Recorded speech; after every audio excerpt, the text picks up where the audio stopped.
Hello, welcome to Thor Talk, the show all about Marvel's resident god of thunder. In the land without suns, Thor met Zeus. But Zeus was different now. He was killed, and although he returned, he has become corrupted. Now, Thor and Hercules are trapped with this dark Zeus and must face him. This is the story of the Immortal Thor, and his battle with Zeus on Thor Talk. I am Thor the Thunderer, son of Odin, prince of Asgard, and this world is under my protection.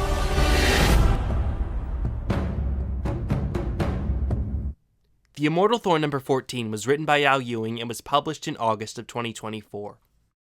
The story begins with a quote from Hesiod's Theogony.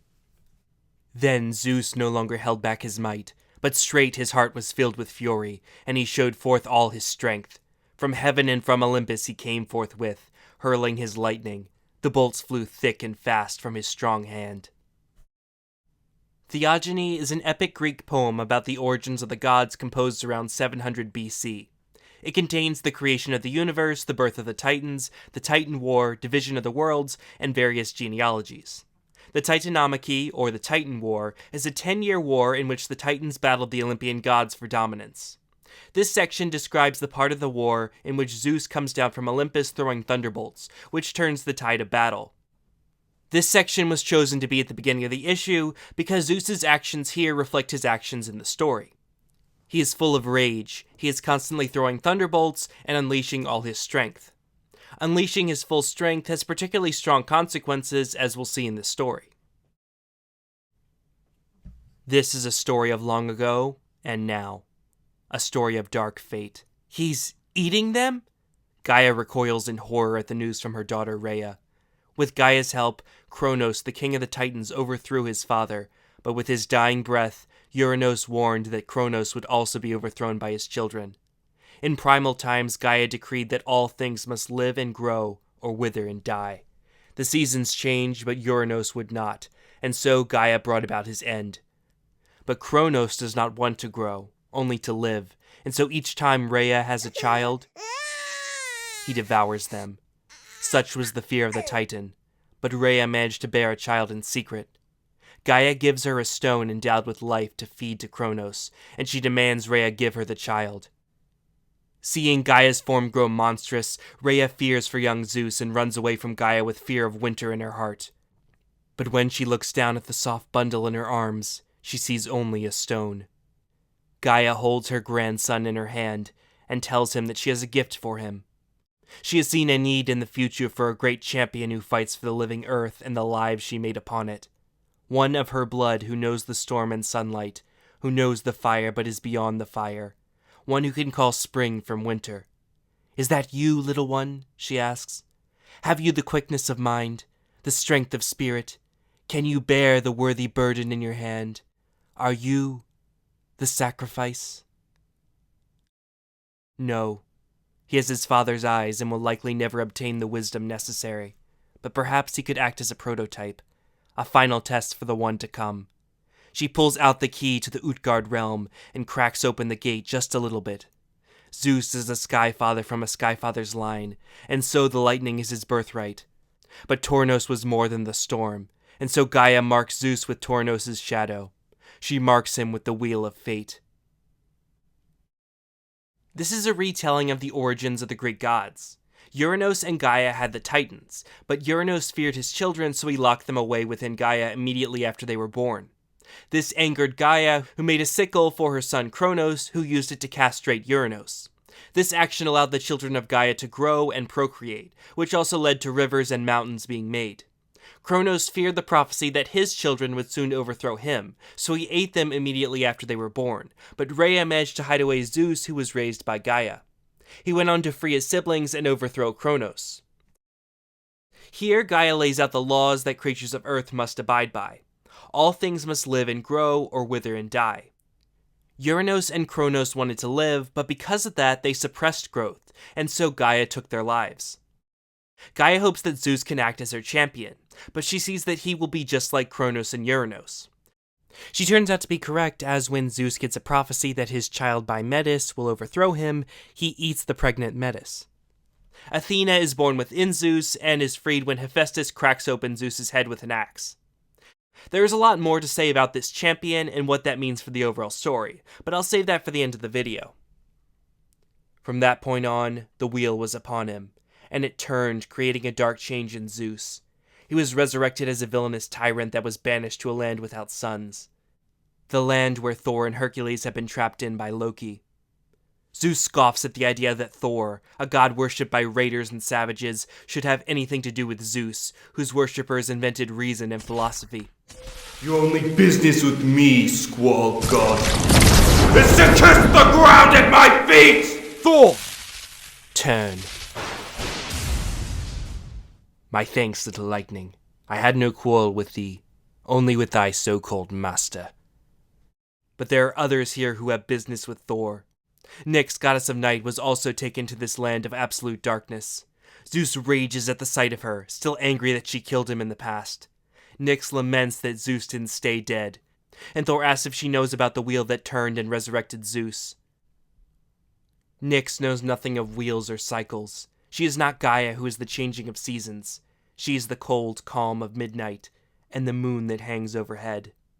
As Nyx summons the moon itself, Thor thanks her for her answer and transports himself and Hercules away from the battlefield. Zeus calls them cowards for fleeing, and would stand even if the sky itself would fall. For this was the power of the Night's Mother, to call the moon to the sky and then crash it into the land below. As it was in Zeus's power to withstand such conflagration, and in Thor's to have the sense to place himself far from it. Thor bought them a moment to think. He could transport them to a different part of this sunless dimension, but they cannot escape it until they solve the riddle of Loki's rune spell. Then the spellcaster appears alongside Hercules' sister, Athena, goddess of wisdom. When Zeus was exiled to this land without sons, Athena restrained him to ensure he could not escape, and now she too is in this land. The wheel turned for her too, giving her wisdom beyond wisdom. She and Loki are getting along very well. Thor has prevailed over the test of Radho, and now he faces the rune Uruz. It is the rune of endurance and tenacity, of courage against the odds. Thor tells Loki that Hercules need not be a part of this, but Athena responds that it is not Thor's test alone, and some trials cannot be avoided. Zeus would agree that there is no escape as he arrives hand in hand with Nyx. The old Zeus feared Nyx, but this Zeus sees her as a mirror. Together they will raise a new race of dark gods to conquer all. Nyx is intrigued by the idea, but first Zeus must prove his worth by destroying Loki's runes so they can escape this realm. In Night's name, Zeus throws his mighty thunderbolts at Loki. Turn. Thor will not allow Zeus to harm his brother. Loki's riddle is his to solve, and the storm is his to command, so Zeus's bolts will never reach him. Will they not? Are you sure? Turn. Should I help? No! Turn. The next one. Turn as well. But some fates cannot be avoided. Stop flinching! Take it like a god! Turn. No! Do as he says, Thor! That is the answer! To take it like a god!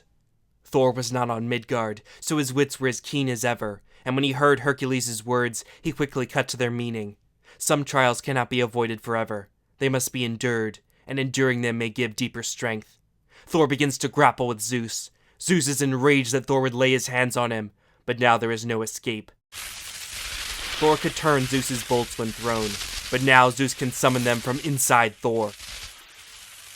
As Zeus's power sears Thor's insides, Nyx knows that the Thunderer's time is done. Hercules tells her to look again, for Thor endures. This will not end, Thor! I will not stop until one of us is dead! And I would have it no other way! Let loose all thy power, Zeus, though it sears me to the bone. I open myself to it! Hercules observes that Thor faces his test head-on, and he would do the same. I accept you, Nyx. And more than that, I forgive you. There is no better alternative. Nyx returned from the dead, and Hercules has escaped from Hades multiple times.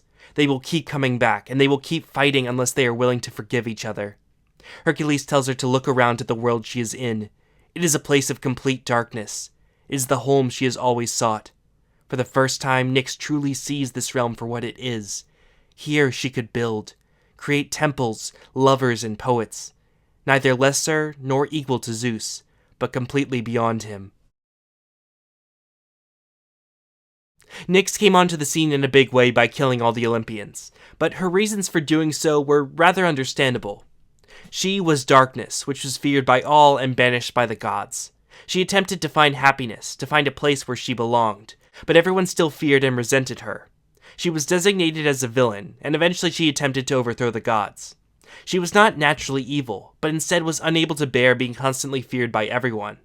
Now she finally has a place of her own, and create a world of people who do not fear the dark, but are the dark. Hercules recognizes and accepts Nyx for what she is. He sees a better solution than hating the dark and seeking revenge. Nyx tells her son Hypnos to be her eyes in the old world, and Hercules asks Loki to now send him and Thor home. But Thor's test has only just begun. Loki tells him to watch. Zeus continues to unleash his power on Thor, but Thor endures it. What's more, he is fueled by it. They are Sky Fathers, and the all-power is theirs. Zeus has been pouring his power into Thor, forgetting that Thor is a vessel for the all-power. You have graciously given so much, Lord of Olympus. Now, give me the rest. I said, give me the rest! Give me it all! 'Tis done. The power of Zeus, and the power of Odin, in one god. Hercules fears the echo of darkness now in Thor's voice, but Thor reassures him that he will understand. I see it so clearly. The wheel. A battle between Thor and Zeus is something that all fans of mythology and comic books have wanted, but this is not the first time these two have fought. In Thor Annual number 8, Thor and Zeus battle each other for months without stopping. That fight ended inconclusively, but Zeus did seem to have the upper hand when it stopped. There are two very big differences in this fight which made it much more one-sided. One, since Thor has the Odin Force, he is a Sky Father, and is on Zeus's level. Two, Zeus has been corrupted after his resurrection by the Wheel of Fate. Zeus is normally much wiser and a bit more level-headed, but instead his corruption has changed that. Now he's even more given to rage and pride, which are his undoing. Thor constantly avoided Zeus's thunderbolts, and this should have made Zeus realize that different tactics were in order, but instead he becomes angry, and more determined to continue. He also fails to recognize Thor as an equal, and thought nothing of the consequences of unleashing all his power. Now onto what exactly is happening with Thor's doom, Gaia's champion, and Loki's plan. In this issue, we get more information than ever on this, and I think it gives us a pretty good idea of what's going on. In Al Ewing's Defenders Beyond, Loki vows to free everyone from the status quo, something he's long tried to attain for himself. This takes us back to Gaia's words at the beginning of the issue. She, above all else, wants everything to live and grow. She will not tolerate those who refuse to grow and change. Uranos refused to change and grow, so Gaia brought about his downfall. Humanity is destroying the Earth with their pollution, and Gaia will wipe them all out if they refuse to change. Gaia speaks of a champion who is her mercy. Gaia will destroy those who cannot grow, but this champion will help bring about growth, bring spring from winter, and save the lives on Earth. However, Gaia uses one crucial word which explains how this will come about. Sacrifice. This champion will gain freedom and life for everyone, but will lose their life in return. This is Thor's doom that has been prophesied. This is why Loki is so guilty and apologetic to Thor, because in order to gain freedom for everyone, he must sacrifice his brother. The champion must have the appropriate wisdom, the strength of spirit, and the ability to bear the worthy burden. The wisdom was acquired by Thor in the test of Radho. Now in the test of Uruz, Thor must endure the burden of the Wheel of Fate. The Wheel of Fate wielded by Taurus was given to Zeus so that he could act as a trial for the eventual champion. This wheel allowed Zeus to come back, but it corrupted him as well. If Thor is to become Gaia's champion, he must endure the burden without being corrupted by it, and we'll see how he fares in the future. This might legitimately be the best issue of the series so far. Jan Bazaldula came to play, giving us her best, and I feel confident in her future as the artist of the series. While the battle with Zeus was a bit one-sided, it was suitably epic. So was Nyx summoning a moon and then crashing it into the battlefield. The deep lore drop, which gave us clues for the future, was also great. And Nyx was given a suitable resolution to her story. Now Thor has the power of 2 Skyfathers and the Wheel of Fate. Issue 15 will show us what this means, and it also has what may be my favorite comic book cover ever. Well, that's all for this episode of Thor Talk. I hope you enjoyed it and this amazing issue. Do you think that I'm right about what's happening with the prophecy, or do you have some other ideas? I'd be curious to hear your thoughts in the comments below. With that being said, see you next time on Thor Talk, where... You'll behold in breathless wonder.